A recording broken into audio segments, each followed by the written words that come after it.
The homeless maid's hands were still shaking from finding the Mafia Boss chained in the basement when he whispered 4 words through blood-soaked lips. "They killed my daughter." And in that moment, Grace Holloway felt the wound of her own dead child rip open all over again. It had started 3 hours earlier with a text message from a property management company she'd never worked for before. Simple job. Abandoned textile warehouse on the industrial edge of Phoenix. 4 hours of work clearing debris before the demolition crew arrived next week. $200 cash. Grace had learned not to ask questions about jobs that paid in cash.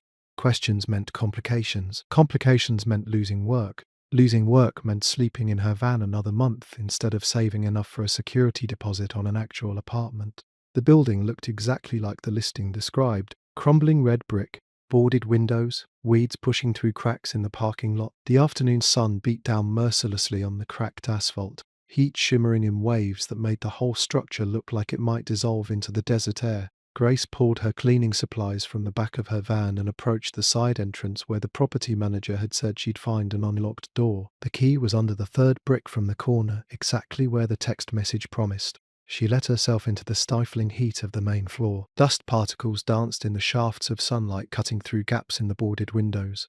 Old machinery sat abandoned, covered in years of grime. The smell of rust and decay filled her nose. Grace set down her bucket and pulled out her phone to document the condition of the space before she started cleaning. No signal, she frowned. The phone had shown full bars in the parking lot. Now, nothing. Grace shook her head and pocketed the device. She'd worked in dead zones before. Phoenix had plenty of old industrial buildings with thick concrete walls that blocked everything. She'd just have to remember to step outside every hour to check messages. The main floor took 90 minutes to sweep and photograph. Grace worked methodically, the way she'd learned during her nursing rotations a lifetime ago. Document everything, miss nothing. Leave no questions unanswered. Old habits died hard, even when your whole life had burned to ashes around them. The text from the property manager came through the moment she stepped outside for air. "Don't forget the basement storage area. Needs clearing too. Extra 50 if you finish it today." Grace stared at the message. She hadn't seen basement stairs anywhere on the main floor. She walked back inside, searching more carefully. There, in the back corner behind a stack of collapsed shelving, a metal door with a rusted handle. She pulled it open. Concrete stairs descended into darkness. The smell that wafted up made her stomach clench. Damp concrete, metal, something organic and wrong. Her flashlight cut a narrow beam through the thick shadows as she descended.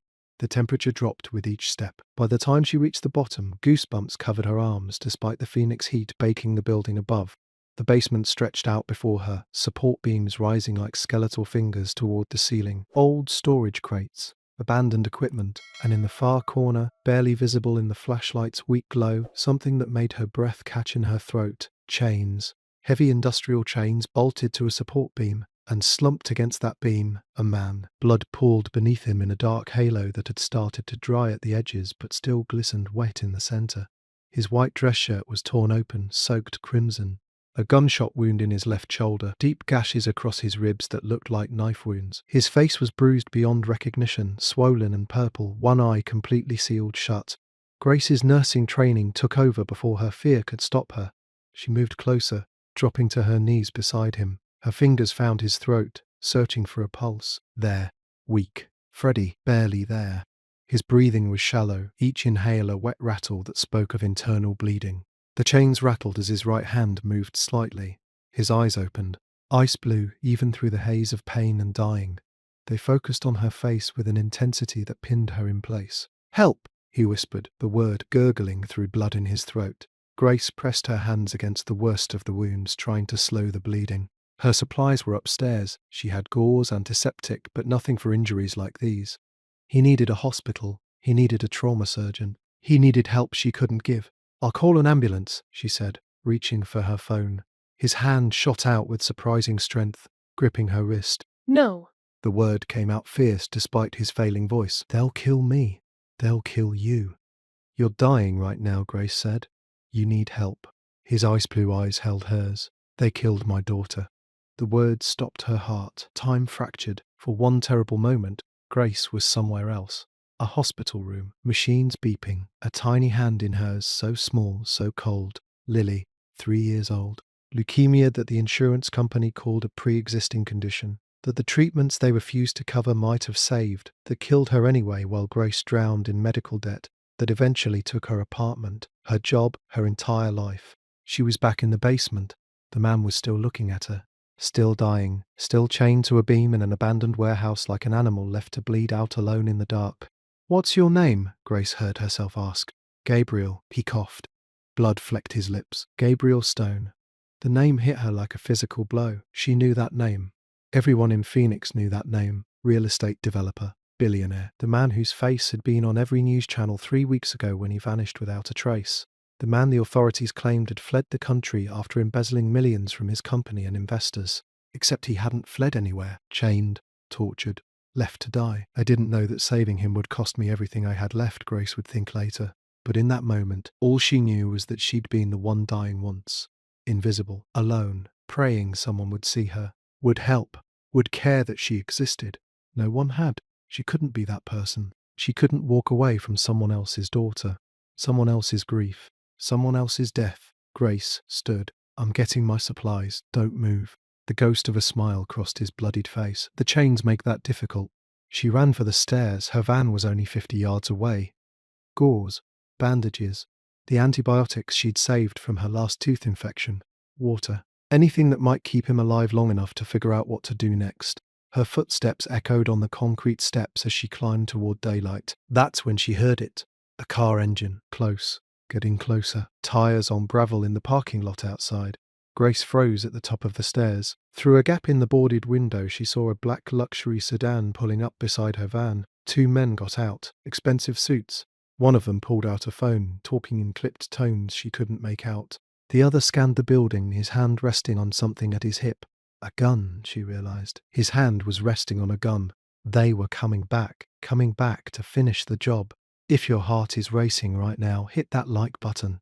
And don't forget to comment the country you are watching from. I love seeing how far these stories travel, because what happens next will test everything you thought you knew about courage. Grace's feet hit the basement stairs before conscious thought caught up to her body. The men outside would check the building. They'd find her van. They'd know someone was here. Her cleaning supplies sat abandoned on the main floor like a beacon screaming her presence. She had minutes, maybe less. Gabriel's eyes were closed when she reached him. For one terrible second, she thought he'd already died. Then his chest rose with another wet, rattling breath. Grace dropped to her knees and pulled the small toolkit from her cleaning belt. She'd carried these tools for 3 years, ever since the night she'd locked herself out of her van in a hospital parking lot, and a kind maintenance worker had shown her how to pick the simple lock. The chains binding Gabrielle to the support beam were industrial grade, but the padlocks were standard hardware store quality. Someone had chained him here in a hurry, or they'd assumed he'd be dead before it mattered. Grace's hands shook as she inserted the tension wrench into the first lock. Above them, she heard footsteps on the main floor. Heavy, deliberate. Multiple sets. "Stay quiet," she whispered to Gabriel, though he seemed barely conscious. The first pin lifted, then the second. Grace's nursing training had taught her steady hands under pressure, delivering bad news to families, starting IVs on screaming children, performing CPR while someone's husband watched, begging her to save his wife. Those moments had required absolute control. No shaking, no hesitation. The lock clicked open. The sound echoed in the basement like a gunshot. Grace froze, listening. The footsteps above had stopped. Silence pressed down on them, thick and suffocating. Then the footsteps resumed, moving toward the back of the building, toward the basement door. Grace attacked the second lock with renewed desperation. Her daughter's face flashed through her mind. Lily in the hospital bed, tubes everywhere, asking why the medicine had stopped. Grace explaining that insurance wouldn't pay anymore. Lily asking if that meant she was going to die. Grace lying, saying everything would be okay, knowing it wouldn't be. Watching her baby slip away over the next 6 weeks while bills piled up like tombstones marking the death of their entire life. The second lock opened. Gabriel slumped forward as the chains fell away. Grace caught him struggling under his weight. He was easily twice her size, solid muscle under the blood-soaked clothes. She got her shoulder under his arm, leveraging him upright with strength she didn't know she still had. "Can you walk?" she asked. His eyes opened halfway. "Where?" She half dragged, half carried him toward the far corner of the basement where she'd spotted a small window during her initial scan of the space. It was high, barely 2 feet wide, probably original to the building from decades ago when this warehouse stored textiles instead of torture victims. Gabrielle's wallet had fallen from his torn pants pocket during their struggle to move. Grace grabbed it, shoving it into her own pocket without thinking. Evidence, proof, something. She didn't know what, only that it might matter later. That's when she saw the tattoo on his wrist, a small outline of a bird, delicate, feminine, the kind of thing a daughter might draw for her father, the kind of thing a father might make permanent to carry with him forever. She drew it, Gabriel whispered, following Grace's gaze. The day before they killed her. The grief in his voice matched the grief Grace carried in her chest every second of every day, the weight that never lifted, the absence that filled every space, the phantom pain of loving someone who would never come home. They reached the window. Grace tested it. Locked, but the frame was old wood, rotted from years of Phoenix heat and occasional rain. She grabbed a piece of broken pipe from the floor and smashed the lock. The sound rang out like a bell. Above them, the basement door opened. Light flooded down the stairs. Voices followed. Male. Angry. Someone had found her cleaning supplies on the main floor. Someone knew the building had been compromised. Move? Grace hissed, boosting Gabriel toward the window. He was weak, fading, but survival instinct kicked in.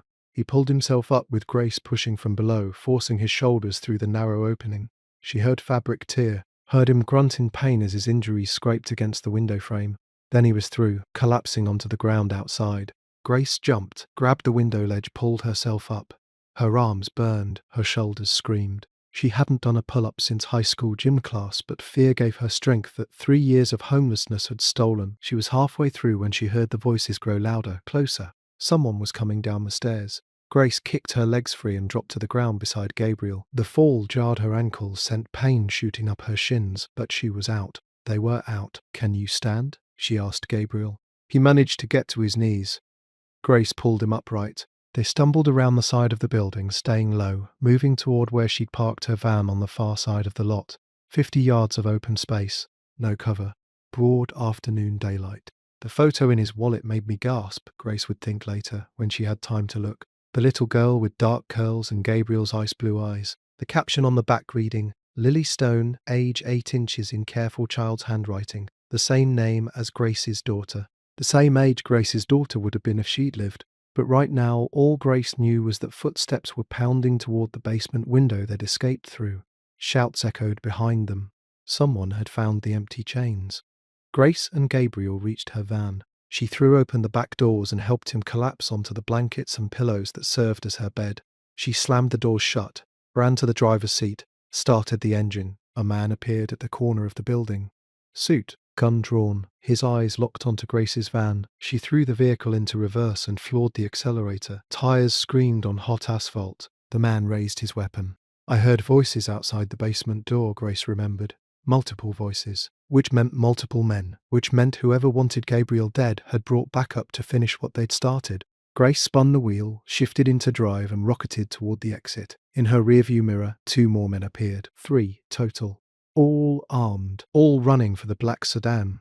This was no longer a cleaning job gone wrong. This was survival. And Grace had just made herself a target by saving a man the entire world believed was a criminal on the run. Grace drove without direction for the first 10 minutes, taking random turns through Phoenix's industrial district while her heart hammered against her ribs. Behind her, in the back of the van where she slept most nights, Gabriel Stone lay bleeding onto the blankets that comprised everything she owned. Traffic was light in this part of the city during midday.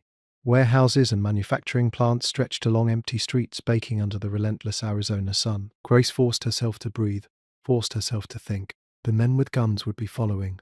They had her license plate. They probably had resources she couldn't begin to imagine. She needed to disappear, needed to get Gabrielle somewhere safe, needed to figure out what to do next. "Where are we going?" Gabrielle's voice came weak from the back. Grace glanced in the rearview mirror. He'd propped himself against the side panel, one hand pressed against the gunshot wound in his shoulder. Blood seeped between his fingers. "I don't know yet," Grace admitted. "Just away from there. They'll find us." More blood on his lips. More blood on his lips. "Richard has connections everywhere. Police. Government. He'll track your vehicle." "Who's Richard?" "My business partner." Gabriel's eyes drifted closed. then snapped open again like he was fighting unconsciousness. Former partner, he framed me. Embezzlement. Fraud. Crimes I never committed. When I found proof, when I tried to expose him, he took my daughter. His voice broke, made it look like an accident. Car off a bridge. She was 8 years old. Grace's hands tightened on the steering wheel. 8, the same age Lily would have been. "I'm sorry," she said. He knew I'd come after him. Knew I'd never stop. Gabrielle's breathing was getting worse, each inhale more laboured than the last, so he chained me in that warehouse, left me to die where no one would ever find the body. Then he grabbed my wrist with surprising strength, pulling himself forward. "You need to leave me somewhere and run. You saved my life. That's enough. Don't destroy yours trying to help me further." Grace pulled the van into an empty lot behind an abandoned strip mall. She climbed into the back and started pulling supplies from the plastic bins where she kept her meager possessions. Gauze, medical tape, the antibiotics, a bottle of water, hydrogen peroxide that would hurt like hell but might prevent infection. "I was a nurse," she said, cutting away what remained of Gabriel's shirt. "Before, I know how to help." The gunshot wound had gone clean through his shoulder. Exit wound in the back. Grace packed both sides with gauze, wrapping it tight. The knife wounds across his ribs were shallow but wide. She cleaned them carefully, watching Gabriel's face contort with pain he refused to voice. "Why are you doing this?" he asked, when she finished bandaging the worst of it. Grace didn't answer right away. She checked his pulse. Still weak. Still too fast. He'd lost a lot of blood. He needed IV fluids, possibly surgery if the bullet had nicked anything vital. He needed a hospital. Hospitals meant questions. Questions meant police. Police meant whoever Richard had in his pocket would know exactly where to find them. "There's a clinic," Grace said. "East Side. Used to serve the homeless population before funding dried up 2 years ago. It's been abandoned since then. I've slept there a few times when winter got too cold for the van. It might still have supplies." Gabriel studied her face. "You're risking everything for a stranger. You're not a stranger anymore." Grace climbed back into the driver's seat. "You're someone who lost a daughter the same age as mine. Someone who got destroyed by a system that protects the powerful and discards everyone else. That makes you family as far as I'm concerned." She pulled out of the parking lot and headed east, taking side streets and avoiding major intersections. The clinic was 30 minutes away in a neighborhood where police rarely patrolled, and security cameras were a luxury no one could afford. The kind of neighborhood where people learn not to see things, not to ask questions, not to get involved. Halfway there, I saw the black SUV turn onto our street. Grace's breath caught. 2 cars back. Sleek. Expensive. Tinted windows. It could have been anyone. Phoenix had thousands of black SUVs. But something about the way it moved, the way it seemed to track her van, sent ice through her veins. She took the next right. The SUV followed. Another right. Still following. Grace accelerated, weaving through traffic, taking turns too fast for safety. The van's old engine protested. Behind her, Gabriel groaned as the movement jarred his injuries.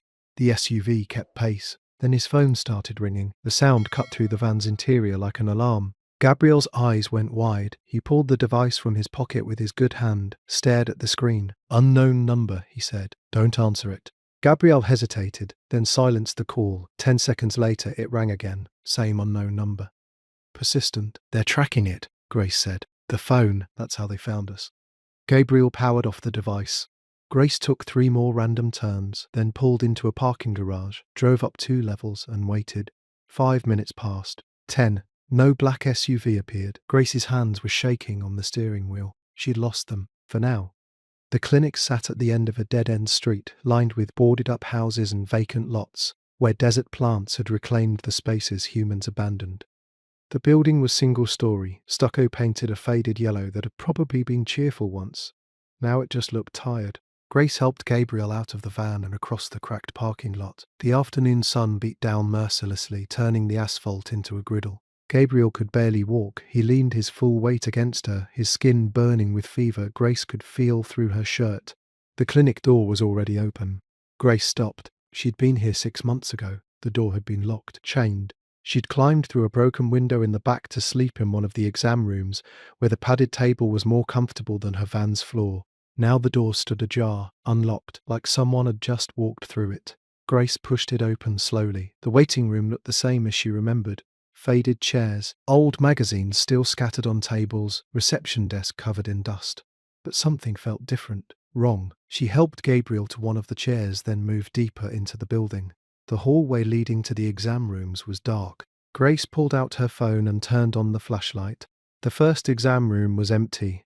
The second was empty. The third made Grace stop cold. Fresh supplies. Bandages still in packaging. IV bags hanging from a makeshift pole. Medical equipment that definitely had not been here 6 months ago. And on the exam table, bloodstains that looked recent. Days old, maybe. Not months. Someone had been using this clinic. Someone who needed the same things Gabriel needed.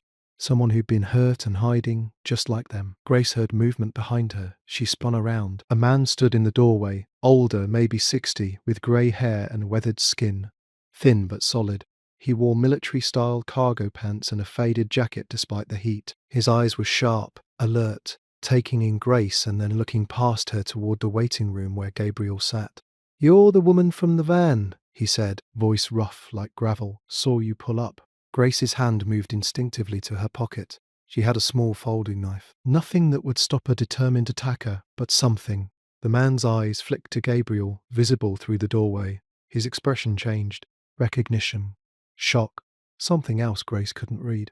"I know him," the man said quietly. "Gabriel Stone. They said he ran. Said he stole millions. Said he was a criminal." He looked at Grace. "But I know what I saw at the warehouse on Mill Road 3 weeks ago. I know who really did it. Subscribe to find out if their cover just got blown. Because the veteran knows something that changes everything." The veteran's name was Hayes, Robert Hayes. Former Army medic. 20 years of service before the VA failed him the way it failed so many others.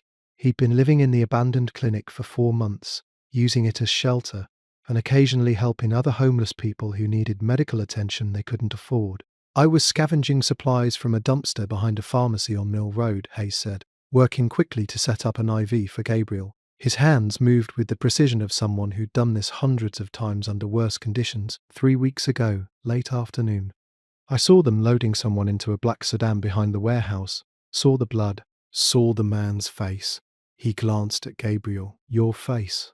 You were unconscious. They threw you in the trunk like garbage." Grace held Gabriel's arm steady while Hayes inserted the IV needle. Gabriel flinched but didn't cry out. Colour was slowly returning to his face as the saline solution began replacing lost fluids. "Why didn't you call the police?" Grace asked. Hayes laughed, bitter and hard. "I'm homeless. The police don't believe people like us. They'd have written it off as delusions or drunkenness, and even if they believed me, whoever did this has enough power to make a man disappear in broad daylight. You think they can't make an old veteran disappear too?" The veteran pulled out a gun. Grace stepped back instinctively, but Hayes just set the weapon on the counter beside his medical supplies. "Relax. I'm not going to shoot you. But if whoever's hunting him finds this place, we'll need more than bandages to survive." Gabriel's eyes opened fully for the first time since they'd arrived. The IV was working. Hayes had cleaned and redressed his wounds with proper medical supplies, had given him antibiotics from his own stash, had stopped the bleeding that Grace's amateur attempts had only slowed. "Thank you," Gabriel said to Hayes. His voice was stronger now. "Both of you." Hayes nodded. "I've seen enough innocent people destroyed by powerful men. Time someone fought back." He looked at Grace. "What's your story? Why are you helping him?" "Because he lost his daughter," Grace said quietly. "Same as me." Gabrielle's eyes found hers. "You have a daughter?" "Had." The word came out broken. "Lily. She died 3 years ago. Leukemia. The insurance company refused to cover treatment, called it pre-existing. I couldn't afford the bills. I tried everything. Sold everything. Borrowed from everyone. It didn't matter. She died anyway. The debt destroyed me. Lost my job. Lost my apartment. Lost everything except a van and the memory of watching my baby die because money mattered more than her life." That's when he said my daughter's name. "Lily," Gabriel whispered. "My daughter. Her name was Lily too." The coincidence felt impossible. 2 Lileys, both 8 years old, both dead because powerful people decided their lives were expendable. Grace felt something crack open in her chest, some wall she'd built to survive 3 years of grief and homelessness. "Richard Blackwood killed her." Gabriel said the name coming out like poison. "My business partner. We built Stone Properties together. 40 buildings across Phoenix, hundreds of millions in assets. I thought he was my friend, my brother. I trusted him with everything." Gabriel closed his eyes. 6 months ago, I found discrepancies in our accounts. Money moving through shell companies, bribes to city officials, fraud. on a massive scale. I confronted Richard. He begged me to stay quiet, promised to fix it. I told him I was going to the authorities. 2 weeks later, my daughter's car went off a bridge. Police called it an accident, said the brakes failed. But I knew Richard had mechanics on his payroll, knew he had the connections to make murder look like mechanical failure. I hired a private investigator, found proof, recordings, documents, everything. Gabriel's voice dropped to barely a whisper. I gave it all to my lawyer, told her to hide it somewhere safe, told her if anything happened to me, send it to the FBI. Then Richard invited me to that warehouse to talk things through. I was stupid enough to go alone. Hayes was already moving, gathering supplies into a backpack. Where's this lawyer? Scottsdale, Gabriel said. Her office is in Old Town. She has everything. All the evidence we need to destroy Richard and everyone working with him. Someone knocked on the clinic door. All three of them froze. Hayes grabbed his gun. Grace's hand went to the knife in her pocket. The knock came again, harder, more insistent. Open up. Phoenix PD. We received a report of suspicious activity. Hayes moved to the window, peered through the blinds. 2 patrol cars. 4 officers. They're real police, not Richard's people. How can you tell? Grace asked. Because Richard's people wouldn't knock. The knocking continued. Grace looked at Gabriel, still too weak to run. Looked at Hayes, who'd risked everything to help them. Looked at the door that separated them from police who might be honest or might be corrupted, who might save them or might deliver them straight to Richard Blackwood. On the counter, Hayes' old television flickered to life. He must have left it on. The afternoon news played across the dusty screen, and there, filling the frame, was a man in an expensive suit standing behind a podium covered in microphones. Richard Blackwood, handsome, distinguished, the picture of concerned corporate leadership. The chyron beneath him read, Stone Properties partner finds new evidence in embezzlement case. I've just been informed by federal investigators, Richard said, his voice heavy with false sorrow, that Gabrielle Stone's crimes were even more extensive than we initially believed. New evidence suggests he may have been involved in money laundering for organized crime. If anyone has information about his whereabouts, please contact authorities immediately. This man is dangerous. The knocking on the door grew louder. Hayes got them out through the back window while the police pounded on the front door. The same window Grace had used 6 months ago when she'd first found this place. They moved fast through the alley, Gabriel leaning on Grace, Hayes covering their retreat with his gun drawn but hidden under his jacket. The police never saw them leave. By the time the officers broke down the clinic door, all they found was an empty building with signs someone had been squatting there, nothing connecting it to Gabriel Stone. Nothing worth pursuing for officers who had real crimes to investigate. They spent the night in Grace's van, parked behind a 24-hour diner 3 miles away. Hayes took first watch while Grace and Gabriel tried to sleep in the cramped space. Gabrielle's fever had broken. The antibiotics and IV fluids had pulled him back from the edge. He'd live. The question now was for how long. Morning came early, sunlight streaming through the van's windows by 5:30. Grace woke to find Gabriel already awake, staring at the ceiling, his face drawn with pain that had nothing to do with his injuries. I dream about her, he said without looking at Grace. Every night. Lily in the car. The moment before it went off the bridge. I wasn't there, couldn't save her, couldn't do anything except identify her body afterward. Grace sat up, her back aching from sleeping on the hard floor. I dream about mine too. The hospital room, watching the machines, knowing each beep might be the last. Hayes returned from his patrol around the van. We need to move soon. Scottsdale's an hour drive. We should get there before business hours, fewer people to see us. Grace pulled scissors and hair clippers from one of her storage bins. She'd used them to keep her own hair short and manageable while living in the van. Now she studied Gabriel's face. Even bruised and battered, he was recognizable. The strong jaw, the ice blue eyes that every news station had broadcast for weeks. I need to change how you look, she said. Gabriel nodded. Do what you have to. She touched the scar on his shoulder, checking the bandage underneath his borrowed shirt. Her fingers lingered a moment longer than necessary. Gabriel's eyes met hers. Something passed between them. Recognition, understanding. The bond that forms between people who've survived trauma together. Grace began cutting his hair. It had been professionally styled, probably cost more than she'd earned in a month back when she had a job. Now it fell in dark chunks onto the newspapers Hayes had spread on the van floor. She worked carefully, shortening it to a military buzz cut that changed the shape of his face. You were a good nurse, Gabriel said quietly. I was an adequate nurse, Grace corrected. Good nurses don't lose patients because they can't afford treatment. That's not on you. That's on a broken system. Knowing that doesn't make it hurt less. She finished with the clippers and studied her work. Gabrielle looked different, harder. The expensive Polish was gone. He could pass for a construction worker now. Someone ordinary, invisible. Grace found clothes in her donation bin. Jeans, a plain t-shirt, work boots. Nothing that screamed billionaire developer. Gabrielle changed while Grace and Hayes planned the route to Scottsdale. The lawyer's name is Patricia Morrison, Gabriel said. Her office is on Main Street in Old Town. She's been my attorney for 10 years. I trust her completely. Does Richard know about her? Hayes asked. Yes, but he doesn't know I gave her the evidence. I made sure of that. They left at 6:15, joining early morning traffic on the 101 Grace drove. Hayes sat in the passenger seat with his gun hidden but ready. Gabrielle lay in the back, staying low, out of sight from other vehicles. The journey to Scottsdale took 70 minutes instead of 60. Grace avoided highways with camera systems, taking surface streets where an old van wouldn't draw attention. The sun climbed higher, Phoenix waking up around them, people going to work, living normal lives, not running from killers or carrying evidence of corruption. Gabrielle told stories as they drove. How he'd built his company from nothing.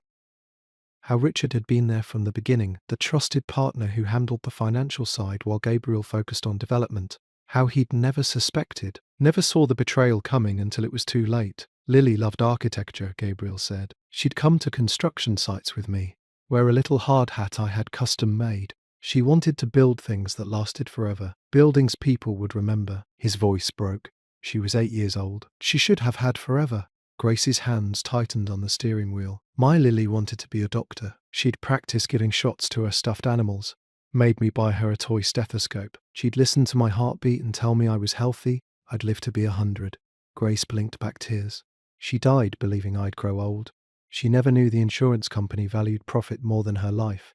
They took everything from us, Gabriel said, and they're still walking free. Not for long, Hayes added from the front seat. Then we heard sirens. Grace's heart jumped. In the rearview mirror, 2 police cruisers appeared, lights flashing, coming up fast. She forced herself to maintain speed. Don't panic, don't run. Running would confirm guilt. The cruisers blew past them, heading to some other emergency. Not them, not today. Grace let out a breath she didn't know she'd been holding.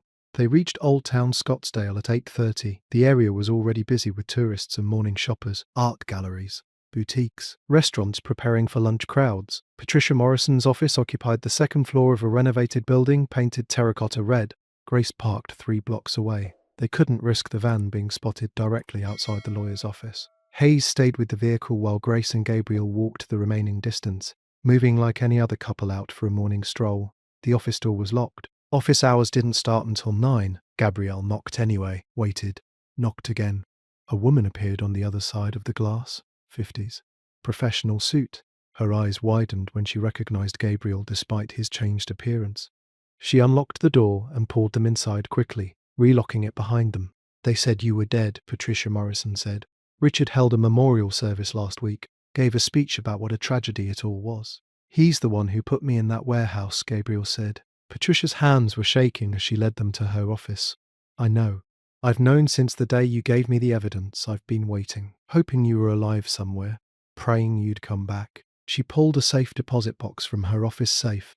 Inside were USB drives, documents, recordings. Everything's here. Richard's fraud, the shell companies, the bribes to city officials, the payments to the police officers who look the other way, the connections to organized crime. Gabriel took the evidence like it was sacred. This proves everything. He pulled out a second phone I'd never seen, one that had been hidden in his boot, battery dead. He'd kept it off to avoid tracking. There are more files on this. Communications with Richard. His admission about Lily. About the accident that wasn't an accident. Patricia's face went pale. Gabriel, there's something else. Something I discovered 2 days ago. She pulled out another document. The corruption goes higher than we thought. The judge assigned to hear any case we bring against Richard, Judge Thomas Winters. He's been receiving payments from Richard's shell companies for 3 years. He's completely compromised. The room fell silent. The evidence they needed to destroy Richard Blackwood would be heard by a judge already bought and paid for. Justice, once again, was for sale to the highest bidder. Patricia Morrison made the call from a burner phone purchased specifically for this moment. She'd been preparing for Gabriel's return, hoping for it, planning what to do if it ever happened. The Phoenix FBI field office answered on the third ring. I have information about the Gabriel Stone case, Patricia said. Information that proves his innocence and exposes corruption at the highest levels. I need to speak with someone who can guarantee protection. 30 minutes later, they had a meeting scheduled. Noon. Chaparral Park in Scottsdale. Public location. Neutral ground. FBI Special Agent Rodriguez would meet them alone. Grace drove them to the park with Hayes in the passenger seat. Gabriel lay in the back again, hidden from view. Every mile felt like walking deeper into a trap. FBI agents could be honest or corrupted, could offer salvation or deliver them straight to Richard Blackwood. You don't have to do this, Gabriel said to Grace. You can drop me off and disappear. Change your name, drive to another state, start over. And what happens to you? I testify. I finish what I started. I make Richard pay for what he did to Lily. Grace pulled into the parking lot. You're not doing this alone. The park was busy at midday. Families with children, joggers on the paths, people eating lunch on benches under the shade of mesquite trees, normal people living normal lives. Grace envied them with an intensity that hurt. Agent Rodriguez was exactly where she said she'd be. A woman in her 40s, Latino professional suit that somehow made her blend into the park crowd. She sat alone on a bench near the playground, watching kids on the swings. Grace and Gabriel approached. Hayes stayed by the van, watching for threats. Gabrielle Stone, Rodriguez said when they sat down. Not a question. A statement. I've been looking for you for 3 weeks. Most of my colleagues think you're dead or in Mexico. I was starting to believe them. Richard Blackwood tried to make the first part true, Gabriel said. Rodriguez studied him. Then Grace. And you are Grace Holloway. I found him chained in a warehouse. I saved his life. You put yourself in considerable danger doing that. I didn't have much of a life to risk. Rodriguez nodded slowly. We've been building a case against Richard Blackwood for 2 years. Money laundering, fraud, connections to organized crime. But he's careful, smart. Every time we get close, evidence disappears. Witnesses recant. We need someone on the inside, someone who knows where the bodies are buried. I have everything, Gabriel said. Documents, recordings, proof of every crime he's committed, including murder. Your daughter, Rodriguez said quietly. I read the police report. Mechanical failure. I never believed it. Gabriel's jaw tightened. He killed her because I was going to expose him. Made it look like an accident. She was 8 years old. Rodriguez pulled out a phone and made a quick call. I'm bringing them in, she said to whoever answered. Yes, both of them. Protective custody, full detail. She hung up and looked at Gabriel and Grace. You testify we can destroy him, but you'll need to disappear until trial. New identities. Safe houses, complete isolation from your old lives. Grace felt the weight of the offer settle over her. Disappear, start over, live under a false name in a place where no one knew her. She'd already lost everything once. Could she lose herself too? What about me? Grace asked. I'm homeless. I have no legal identity anymore, no job, no address. Why would you protect someone like me? Because you're a witness, Rodriguez said. You found Gabriel. You can testify to his condition, to the warehouse, to the evidence of torture. Your testimony corroborates his, makes the case stronger. Gabriel turned to Grace. You don't have to do this. This is my fight. I'm already in it. Not like this. Testifying means exposure, scrutiny. They'll dig into your past, your daughter, the dead. Everything you've tried to survive. They'll use it against you, against both of us. The agent's radio crackled with urgent message. Rodriguez lifted it to her ear, listened, her expression darkening. We have a problem. Multiple vehicles converging on this location. Black sedans. They're looking for someone. Grace's blood went cold. Richard. How did he find us? Gabriel asked. Then I saw who was watching us from across the park. A man in an expensive suit standing by the restrooms, phone to his ear, eyes locked on their bench. He wasn't hiding, wasn't trying to blend in. He wanted them to see him, wanted them to know they'd been found. Rodriguez was already moving. We need to go. Now. They stood. Gabriel grabbed Grace's hand. His phone buzzed. He pulled it out. His face went white. His phone showed a photo that made his face go white. Grace's van, Hayes standing beside it, and surrounding the vehicle 4 men in suits, guns visible. Hayes had his hands raised in surrender. They have your friend, Rodriguez said, seeing the photo. We can get him out, but you need to come with me right now. Trust me or don't, but make the choice fast, because in 30 seconds this park is going to be a war zone. Gabrielle looked at Grace. I won't leave without her. Protection for both of us, or I walk into Richard's hands right here. Rodriguez didn't hesitate. Both of you. Let's move. I testify, Grace said. The words came out stronger than she felt. I tell the truth. All of it, even if it destroys me. Because he killed your daughter, and the system let him. He killed my daughter through greed, and the system protected him. Someone has to stand up and say enough. Gabrielle's hand tightened on hers. You're the bravest person I've ever met. I'm terrified.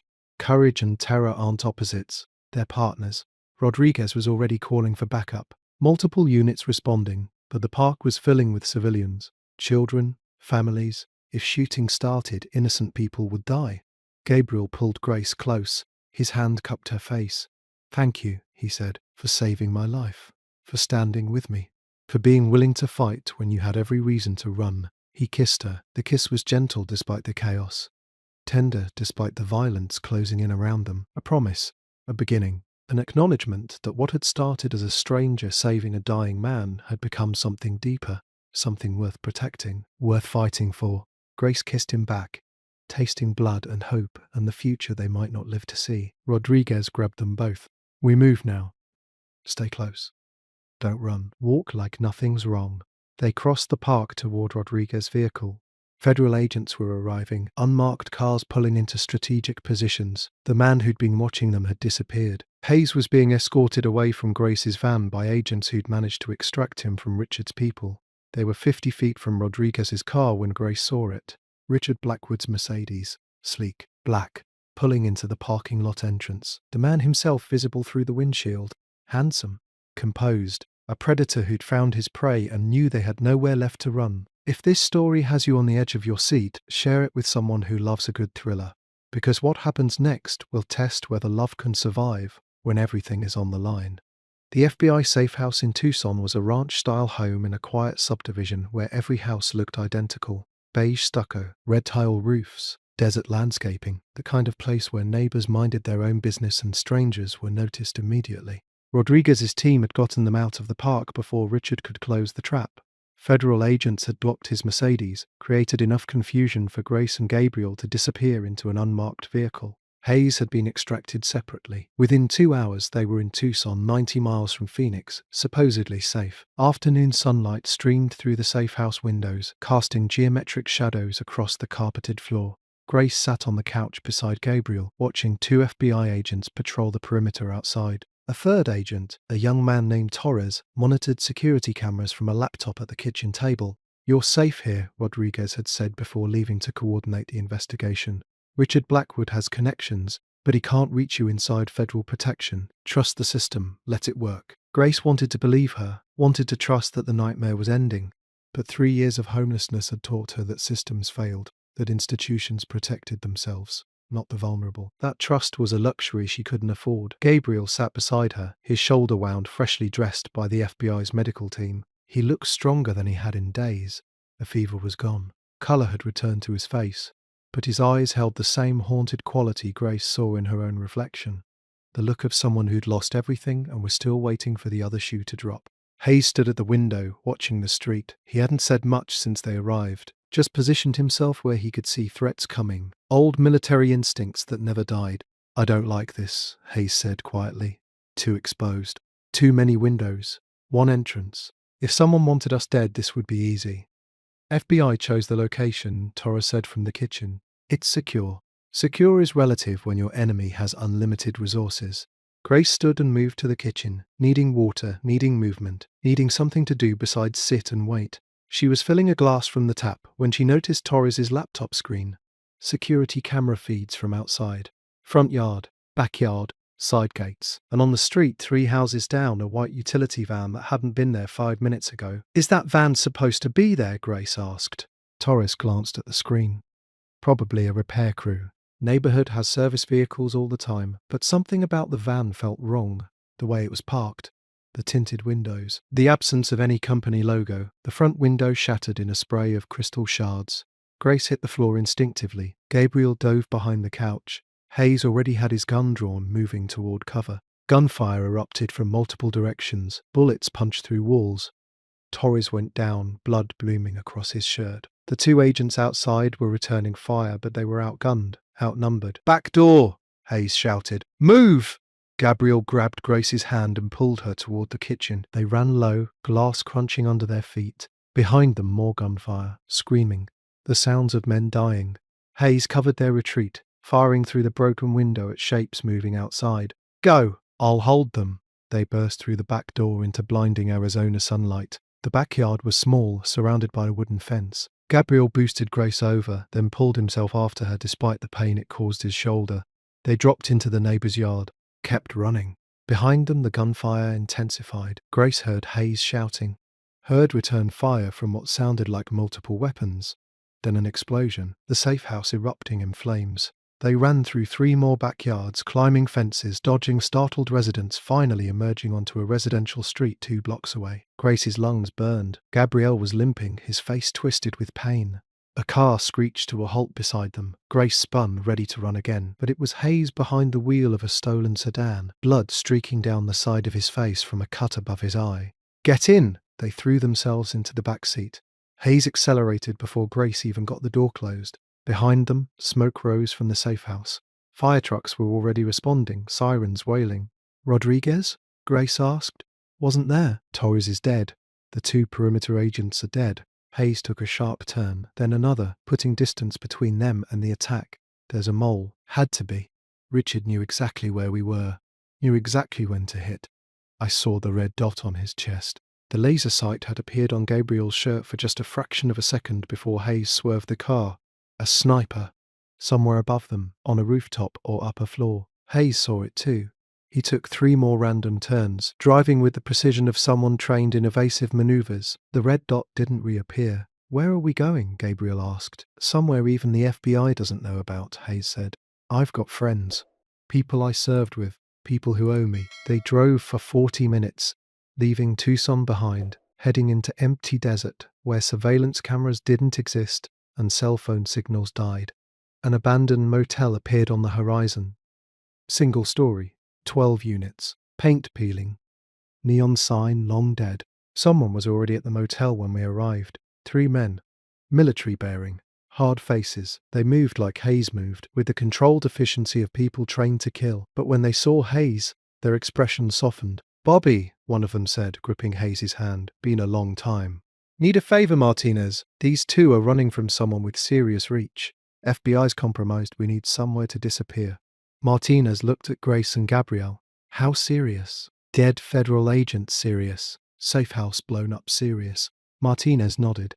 "We can help. Got a place in the mountains. Off-grid. No one knows about it except the team." Grace helped Gabriel into one of the motel rooms while Hayes coordinated with his former unit. Gabriel collapsed onto the bed, his face grey with pain. His wound started bleeding again, badly. The bandages Rodriguez's medical team had applied were soaked through. The stress of running, the climbing, the fear had torn open the partially healed gunshot wound. Blood seeped through his shirt, spreading in a dark stain across his shoulder. Grace pulled off his shirt and unwrapped the bandages. The wound looked angry, inflamed. She cleaned it with supplies from Hayes' emergency kit, packed it with fresh gauze, wrapped it tight. "We might not survive this," Gabriel said quietly. "Richard has infinite resources. He has people inside the FBI. He can track us anywhere." Grace's hands stilled on his bandage. "I know. You should leave.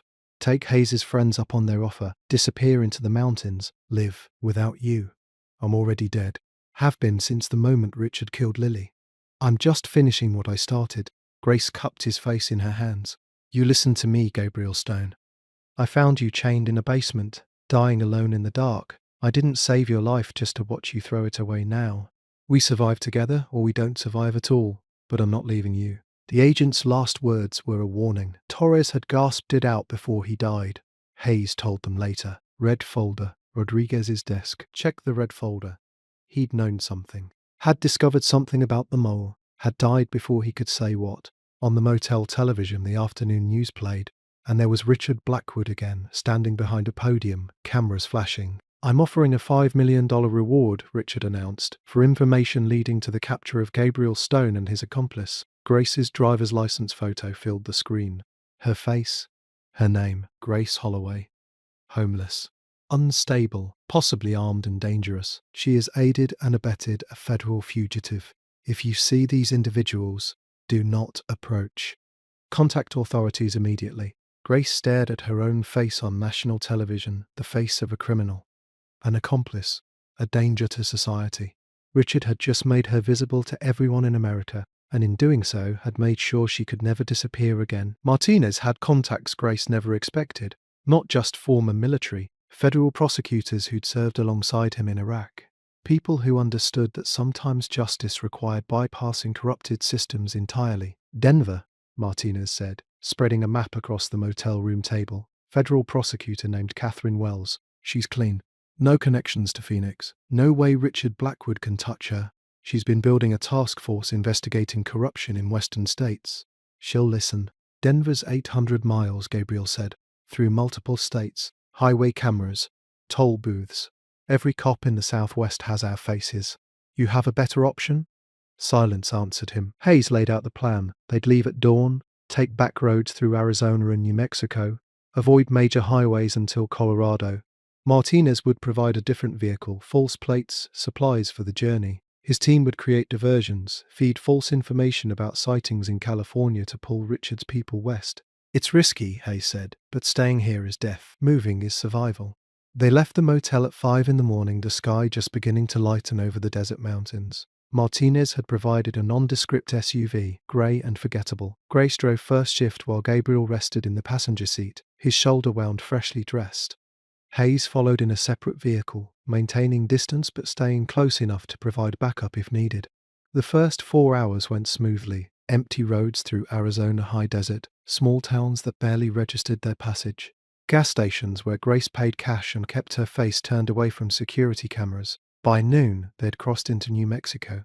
That's when the trouble started. Gabriel's burner phone buzzed. A text from an unknown number. Just coordinates and a time. He showed Grace. It's Patricia Morrison's emergency contact protocol, Gabriel said. She's trying to warn us about something. The coordinates pointed to a location they'd pass in 20 minutes. A rest stop off Highway 60. Gabriel called the number. Patricia answered on the first ring, her voice tight with fear. They know you're heading to Denver, she said. Don't ask me how. There's a mole deeper than we thought. Richard has people monitoring every federal building between Phoenix and Colorado. They're waiting for you. How do we get the evidence to Wells? You can't. Not safely. But I can. I'm flying to Denver this afternoon. I'll take everything to her directly. You just need to stay alive long enough for the arrests to happen. The call ended. Grace and Gabriel looked at each other. Stay alive. Such a simple instruction. Such an impossible task. They merged onto Interstate 25 North, the fastest route to Denver, but also the most exposed. Traffic was moderate. Midday sun beat down on the highway, heat shimmering off the asphalt. Grace kept the SUV at exactly the speed limit. Invisible, ordinary, just another vehicle among thousands. Hayes called. You've got a tail. Black sedan, 3 cars back. Picked you up at the last interchange. Grace checked the mirror. Found the sedan. Her stomach dropped. How many people? At least 2 in the vehicle, probably more coordinating. They're tracking you through highway cameras. Every time you pass one, they know exactly where you are. Gabriel pulled up a map on his phone. Next exit is 12 miles. After that, nothing for 30 miles. We can't make 30 miles with them on us, Grace said. We don't have a choice. Grace accelerated. The sedan matched her speed. She went faster. 75.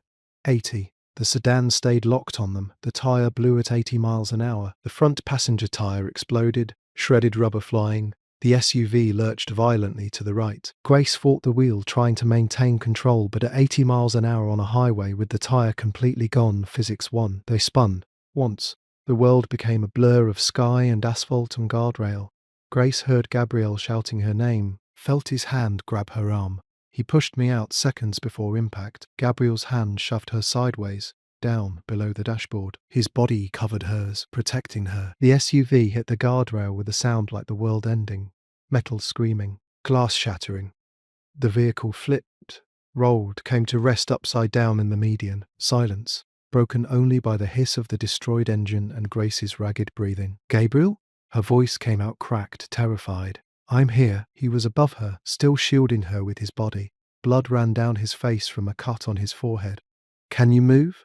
Grace tested her limbs. Everything hurt, but nothing felt broken. Yes. They crawled out through the shattered windshield. The highway stretched empty in both directions. The black sedan had stopped 100 yards back, doors opening, men emerging. A semi-truck pulled onto the shoulder ahead of them, air brakes hissing. The driver, a woman in her 60s with grey hair and kind eyes, jumped down from the cab. Oh my God, are you hurt? I saw the whole thing. That tire just exploded. Come on, get in the truck. I'm calling an ambulance. No ambulance, Gabriel said quickly. Please, we're okay, just shaken up. The woman looked at them, at Grace's desperate eyes, at Gabriel's protective stance, at the men approaching from the black sedan. You're running from something, the woman said, not a question. Yes. She made a decision. Get in. They climbed into the semi's cab. The woman was already moving, pulling back onto the highway, accelerating with the confidence of someone who'd driven millions of miles. Behind them, the men from the sedan ran back to their vehicle, but a semi-truck had 50 tons and a head start. By the time they got turned around, Grace and Gabriel were miles ahead. Name's Ruth, the woman said. I'm hauling to Colorado Springs. That work for you? Denver, Grace said. We need to get to Denver. Denver it is. Ruth asked no more questions. Just drove steady and sure, while Grace and Gabriel sat in the passenger seat trying to process what had just happened. They'd survived. Again. Against impossible odds, because a stranger had chosen kindness over indifference. Ruth dropped them at a truck stop outside Denver 6 hours later. Whatever you're running from, she said, I hope you make it. You've got the look of people fighting for something that matters. Thank you, Grace said. You saved our lives. Then make sure those lives count for something. Federal Prosecutor Catherine Wells's office was downtown, a modern building of glass and steel. Grace and Gabriel arrived looking like disaster survivors, bruised, bloody, exhausted. The receptionist took one look at them and reached for the phone, probably to call security. We need to see Catherine Wells, Gabriel said. Tell her Gabriel Stone is here. Tell her we have evidence of federal crimes involving corruption in Arizona. The receptionist's eyes widened. She made the call. 2 minutes later, Catherine Wells herself appeared, tall, African-American, sharp eyes that missed nothing. My office, she said. Now, they followed her into a conference room. Wells closed the door, pulled the blinds. The prosecutor's face went pale reading the evidence. Patricia Morrison had sent it ahead via encrypted email. Wells had been reviewing it when they arrived. Documents, recordings, financial records. Everything Gabriel had given his lawyer. Everything that proved Richard Blackwood had built an empire on fraud, bribery, and murder. I've been investigating Stone Properties for 18 months, Wells said. We suspected corruption but couldn't prove it. Couldn't get anyone on the inside to talk. Everyone was too scared. She looked at Gabrielle. You're the break we needed. Gabrielle and Grace gave their statements. The warehouse, the chains, the torture, Richard's confession about Lily, the frame-up, the embezzlement Richard had committed and blamed on Gabriel, the bribes to officials, the mole in the Phoenix FBI. Wells recorded everything, asked questions, took notes. Her assistant brought in a medical team to treat their injuries from the crash. FBI agents burst in with guns drawn. Grace's heart stopped. But Wells raised her hand. They're with me, my team. The people I trust absolutely. The agents lowered their weapons. One of them, a senior agent named Brooks, stepped forward. We have warrants ready, just waiting for your authorization. Wells looked at the evidence one more time. At Gabriel's testimony. At the mountain of proof that Richard Blackwood had orchestrated everything. Then the prosecutor made a phone call that changed everything. Judge Morrison, Wells said into the phone. Federal judge, not the corrupted local one. This is Catherine Wells. I'm requesting immediate authorization for multiple federal arrest warrants. Charges include wire fraud, racketeering, murder for hire, witness tampering, and corruption of federal officials. Yes, I'll send the evidence package now. She hung up. Warrants approved. Brooks, execute them. Now. The FBI team mobilized. Coordination with multiple field offices. SWAT teams deploying. Richard Blackwood's known locations identified. His home, his office, the Stone Properties headquarters. Wells turned on the television in her conference room. He's giving a press conference right now. Let's see how long it lasts. The screen showed Richard Blackwood behind a familiar podium, cameras everywhere. He was mid-sentence discussing his continued efforts to assist authorities in locating the fugitive Gabriel Stone when federal agents appeared on screen. They moved in fast, professional, no hesitation. Richard Blackwood, you're under arrest for wire fraud, racketeering, and murder. Put your hands behind your back. Richard's face transformed. shock, rage, fear. He tried to speak, but the agents were already cuffing him, reading his rights, walking him past stunned reporters toward waiting vehicles, live television, the whole country watching. The man who'd destroyed lives, killed a child, corrupted systems, finally getting dragged away in handcuffs. Grace watched the screen, tears streaming down her face. Gabriel's hand found hers, held tight. Justice. Finally. After everything. Justice. 3 months had passed since Richard Blackwood's arrest. 3 months of protective custody, depositions, endless meetings with prosecutors. 3 months of waiting for the moment when truth would finally face power in a courtroom. The trial took place in Denver Federal Court, a modern building of marble and glass where afternoon sunlight poured through tall windows. The courtroom was packed.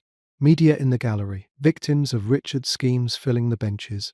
And at the defense table, Richard Blackwood himself, still handsome in his expensive suit, still projecting confidence even with federal marshals flanking him. Grace sat in the witness waiting room, her hands trembling. She'd traded her cleaning clothes for a simple dress Catherine Wells had helped her buy. Her hair was clean, styled. She looked nothing like the homeless woman who'd stumbled into a warehouse 4 months ago. But inside, she still felt invisible. Still felt like someone the world had discarded. "You're going to do great," Gabriel said beside her. He'd testified yesterday, walking the jury through every detail of Richard's betrayal, the fraud, the conspiracy, the murder of his daughter disguised as an accident. His testimony had been devastating, backed by recordings, documents, financial records that painted a picture of corruption so deep it shocked even seasoned prosecutors. Now it was Grace's turn. The bailiff called her name. Grace stood, smoothed her dress, walked into the courtroom. Every eye turned to watch her, the homeless woman, the nobody, the person Richard's defense team would try to destroy on the stand. Catherine Wells stood to question her. "Miss Holloway, please tell the jury how you came to meet Gabriel Stone." Grace took a breath. Then she told the story. The warehouse, the basement, finding Gabriel chained to support beams, beaten, shot, left to die, the blood, the chains, the moment he whispered about his daughter, and Grace felt her own dead child's ghost rise up to meet her. The courtroom was silent, except for her voice. "Why did you help him?" Wells asked. "Because I knew what it felt like to be invisible, to need help and have everyone look away. I couldn't be that person. Couldn't walk past someone dying and pretend I hadn't seen." Richard's defense attorney stood for cross-examination. A man in his 60s, silver-haired, the kind of lawyer who'd made a career destroying witnesses. The defense attorney asked the question I dreaded. "Ms. Holloway, you were homeless when you claimed to have found my client's alleged victim, correct?" "I was homeless. I am not anymore." "And you'd lost your daughter 3 years prior, correct? A traumatic loss that resulted in financial ruin and ultimately homelessness." "Yes." "So you were in a vulnerable mental state, grieving, desperate.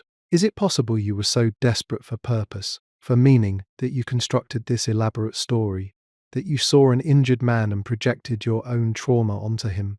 Grace looked the attorney in the eyes.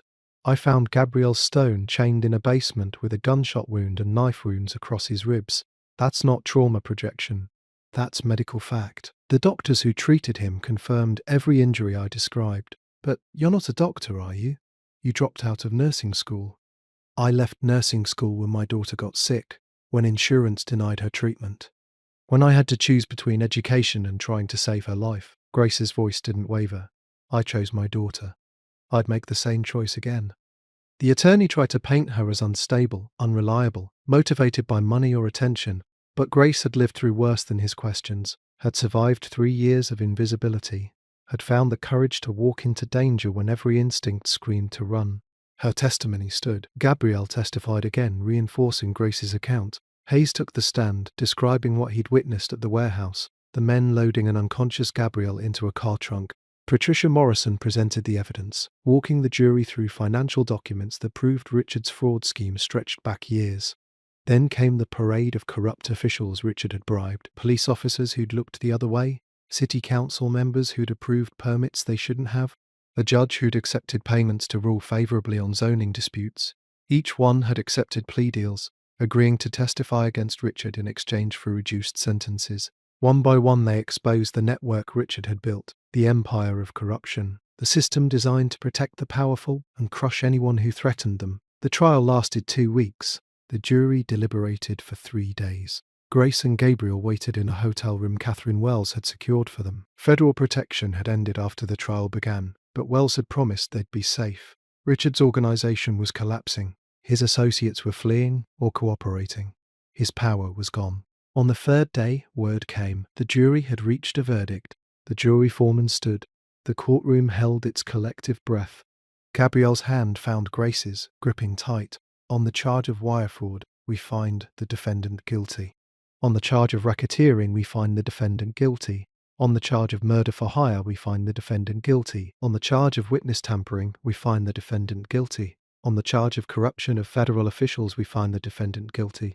Guilty on all counts. Richard Blackwood's face went white. His attorney argued for bail pending appeal. The judge denied it immediately. Sentencing came 2 weeks later, the maximum on all counts. Life in federal prison without possibility of parole. Then the judge did something unprecedented. Judge Morrison, the federal judge who'd authorized the warrant, stood. Before I close these proceedings, I want to address the failures that allowed Richard Blackwood's crimes to continue for so long. Our justice system is designed to be blind, but too often it's blind to the suffering of ordinary people while protecting the powerful. Miss Holloway, a homeless woman with every reason to look away, showed more courage and integrity than entire institutions designed to uphold the law. The court apologizes for these failures, and the court thanks you for your service to justice. The gallery erupted in applause. Media coverage that had once painted Grace as an accomplice now told a different story. The homeless hero who saved her life. The woman who fought corruption and won. Cable news ran segments about her courage. Newspapers wrote editorials about how the invisible members of society often see what everyone else refuses to acknowledge. Gabriel's name was cleared completely. Federal investigators confirmed he'd been framed, that every allegation against him had been fabricated by Richard. Stone Properties was returned to him, along with frozen assets and accounts. Outside the courthouse after sentencing, media swarmed them, cameras, microphones, reporters shouting questions. Grace felt the old instinct to run, to hide, to make herself small and invisible, but Gabriel took her hand, stepped forward to the microphones. Cameras flashing everywhere. "My name is Gabriel Stone," he said, his voice carrying across the courthouse steps. "4 months ago, I was chained in a warehouse, left to die. The system had failed me. Justice had abandoned me. But one person, a homeless woman with nothing to gain and everything to lose, chose to see me, chose to help, chose to stand with me when everyone else looked away." He turned to Grace. "Grace Holloway saved my life. Not just physically. She gave me hope when I had none. She showed me that courage doesn't require wealth or power or status, it just requires caring enough to act. Everything that happened here, every corrupt official exposed, every piece of justice served, started because one woman refused to walk away from someone in need." Gabriel's eyes held hers. "Grace, you gave me back my life.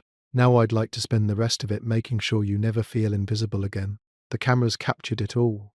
The moment a billionaire developer publicly thanked the homeless woman who'd saved him, the moment Grace Holloway stopped being invisible and became someone the whole world finally saw. 1 year later, the Phoenix Convention Center hosted an afternoon ceremony that would have seemed impossible to Grace Holloway 12 months earlier. Sunlight streamed through floor-to-ceiling windows overlooking the city where her life had fallen apart and been rebuilt from ashes. The Second Chance Foundation occupied an entire wing of the convention center for its first anniversary celebration. Banners hung from the ceiling displaying the foundation's mission, seeing the invisible, restoring the forgotten, building hope. 500 people filled the space, donors, volunteers, success stories, media covering the event that had captured national attention. Grace stood backstage, smoothing the fabric of her dress. A year ago, she'd owned one outfit. Now she had an apartment, a job, a purpose that filled the emptiness her daughter's death had carved into her soul. She directed the foundation Gabriel had built in honor of 2 little girls named Lily, the foundation that took homeless individuals, especially those with medical backgrounds, and gave them the resources to rebuild their lives. "You ready?" Gabriel appeared beside her, wearing a suit that actually fit him now instead of the blood-soaked rags she'd first seen him in. His shoulder had healed completely, the physical scars remained, but the haunted look in his eyes had faded, replaced by something Grace had learned to recognize as peace. "I don't know what to say to all these people," Grace admitted. "Tell them the truth. That's all you've ever done." Hayes joined them, wearing the security chief uniform of the foundation he now protected. The homeless veteran had found his purpose too, training other veterans to provide protection for the foundation's clients. His military contacts had become the backbone of their security operations. 5 minutes, Hayes said. The governor just arrived. So did 3 senators. You've got serious attention out there. The ceremony began with video testimonials. Former homeless individuals whose lives the foundation had transformed. A woman who'd been a surgical nurse before addiction destroyed her career, now clean and working at a Phoenix hospital again. A man who'd lost everything in a divorce, now running his own medical supply business. A teenager who'd aged out of foster care, now in college studying to become a paramedic. Each person told the same story. They'd been invisible, forgotten, written off by society until someone saw them, until someone believed they deserved a second chance. Grace took the stage to thunderous applause. She looked out at the sea of faces, people who mattered according to society's definition, wealthy donors, politicians, business leaders, but scattered throughout the crowd were the people who mattered to Grace, the ones she'd helped, the invisible made visible.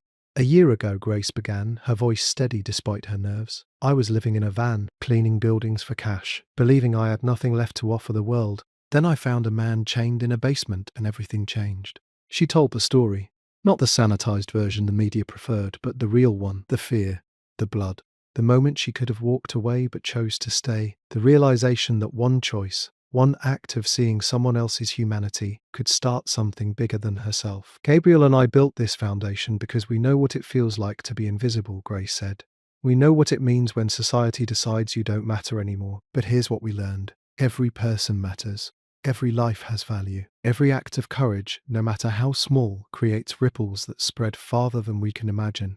Gabriel joined her on stage. He talked about his daughter, about how losing Lily had nearly destroyed him, about how Grace had given him a reason to fight back, to turn grief into purpose. We named this foundation for 2 little girls who deserved longer lives, Gabriel said. But it exists because of one woman who refused to let me die alone in the dark.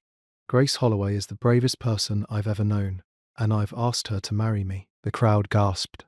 Gabriel pulled a ring from his pocket, knelt on stage in front of 500 people and every camera in Phoenix. You saved my life, he said to Grace. Let me spend the rest of it loving you. Grace's answer was lost in her tears, but the ring on her finger spoke clearly enough. The ceremony continued with more testimonials. A homeless couple reunited with their children after the foundation provided housing and job training. A former addict, celebrating 2 years clean, now working as a counselor helping others. A veteran with PTSD who'd found community and healing through the foundation's programs. Patricia Morrison took the stage to announce the foundation's expansion. Thanks to Gabriel Stone's resources and the national attention Grace's courage generated, we're opening Second Chance Foundation centers in 12 cities across America. We're partnering with medical schools to create pathways for people with healthcare backgrounds to return to their professions. We're proving that society's invisible people are often its most valuable. Media coverage of the event was overwhelming. Not just local news, but national networks. The love story everyone wanted to hear. The billionaire and the homeless woman. The fairy tale with a foundation of real courage and genuine transformation. But after the ceremony ended, after the donors left and the cameras stopped rolling, Grace and Gabriel drove to a quiet cemetery on the outskirts of Phoenix. 2 graves, side by side, both marked with the name Lily. One for Gabriel's daughter, one for Grace's. They'd arranged it months ago, a memorial where 2 little girls who'd never met could rest together, where 2 parents who'd lost everything could come and remember and heal. Grace knelt beside her daughter's grave, placing fresh flowers. I found purpose again, baby girl. I'm helping people the way I wanted to help you. I hope that makes you proud. Gabriel placed flowers on his daughter's grave. We're building something beautiful in your name, something that lasts, something that matters. They stood together, hands intertwined, as afternoon sun cast long shadows across the cemetery grounds. 2 people who'd been broken by loss, now building something whole from the pieces. Do you ever think about that day? Grace asked. The warehouse. The chains. How close you came to dying. Every day, Gabriel said. I think about how you could have walked away, how you had every reason to, how you chose courage instead of safety. I think about it too. How finding you gave me back something I thought I'd lost forever. What's that? Hope. Purpose. The belief that one person can make a difference. They returned to Grace's apartment that evening, not the van she'd lived in for 3 years, but a real home with walls and windows and a view of the city. Hayes was already there, reviewing security footage from the foundation ceremony, ever vigilant even though Richard Blackwood was serving life in federal prison. Gabrielle pulled out blueprints for the new foundation centers. Grace reviewed applications from people seeking help. They worked side by side, planning the future they were building together. We should set a wedding date, Gabriel said. Small ceremony, Grace replied. Just the people who matter, Hayes. Patricia, Catherine Wells. The people from the foundation, the people who saw us when we were invisible. Gabriel's phone rang. Patricia calling with news that another city wanted to partner with the foundation. Another opportunity to help more people. The work was never finished. The invisible would always need someone to see them, but Grace had learned something in that dark basement a year ago. She'd learned that courage was a choice, that one person choosing to act could change everything, that the invisible often see what everyone else refuses to acknowledge. She'd been homeless, broken, written off by a world that measured worth in dollars and status. But she'd chosen to help a stranger chained in darkness, and that choice had created ripples that kept spreading, touching lives she'd never meet, helping people she'd never know. Grace Holloway had been invisible. Now she was a force that changed the world, one person at a time, all because she'd refused to look away when someone needed help. Your voice matters. Your actions matter, even when you feel powerless, especially when you feel powerless, because sometimes one choice is all it takes to change everything. That's how a homeless woman became someone who mattered. If this story moved you, I'd love to hear your thoughts in the comments below. Have you ever helped a stranger despite the risk? Have you ever felt invisible but found your voice? I would really appreciate it if you could share your thoughts about my videos in the comments. Your feedback helps me improve and create even better content for you. Thank you for being here until the very end.